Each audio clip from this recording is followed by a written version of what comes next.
sci-fi television.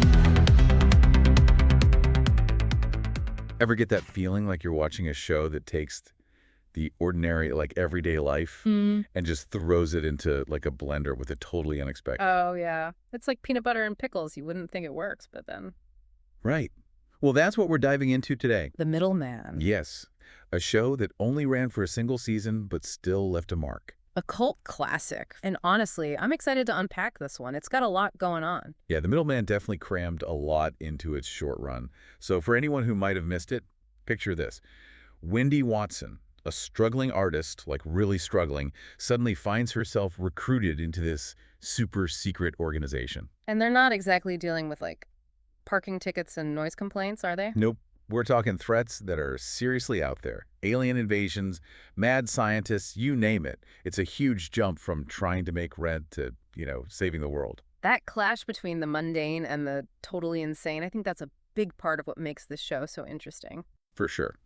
And it all started with Javier Grillo-Marxuach, who created the show for ABC Family. It was based on a comic book series he did with McClaine, published by Viper Comics. So it already had this cool indie vibe from the get-go. It premiered in 2008, but only got one season, 12 episodes instead of the original 13 they planned.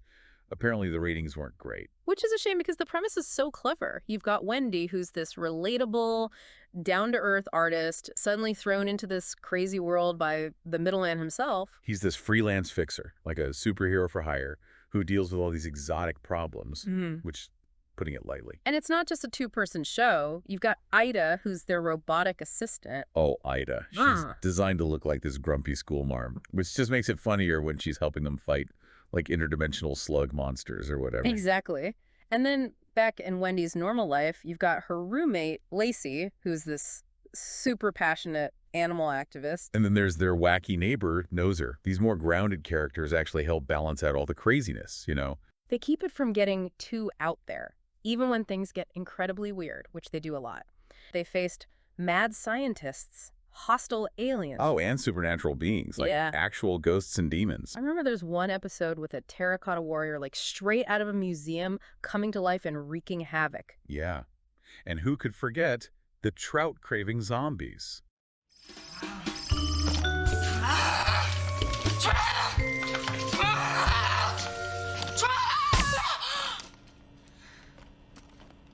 They really pushed the boundaries of what you could expect from a, quote, family-friendly show. But even with all the wild stuff happening, there's still this core of character drama that keeps you invested. It's like Men in Black, but on TV budget and maybe a bit more heart. You see these characters dealing with real emotions and relationships while all this insanity is going on around them. Totally. And the show never shied away from its love of pop culture. The references are everywhere. I mean, right off the bat, in the first episode, Wendy calls herself Robin the Boy Hostage. A great little nod to Frank Miller's The Dark Knight Returns. Which totally sets the tone. And then there's this scene with a super intelligent ape who's quoting lines from Scarface and Goodfellas after taking care of some mobsters. Yeah, The Godfather gets thrown in there too. And it's not just a random gag. It actually kind of works in the context of the scene. It's dark humor done right. Also point out references to Doctor Who and The Hitchhiker's Guide to the Galaxy in later episodes, which is just more proof that the creators really knew their stuff. And weren't afraid to let their geek flags fly. So, to sum it up, you've got this amazing blend of everyday life colliding with the totally extraordinary. You've got a cast of unique and memorable characters, threats that are both hilarious and terrifying. And a constant stream of pop culture references that make you feel like you're in on the joke. Exactly. But here's the thing. With all these different elements, it makes you wonder who the show was really for.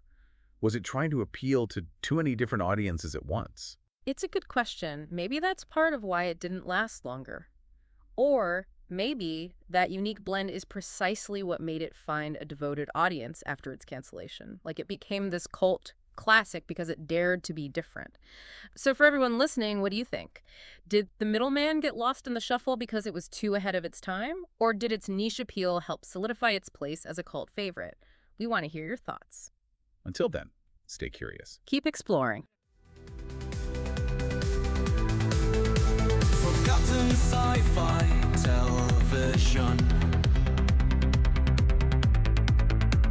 Join us on a new expedition,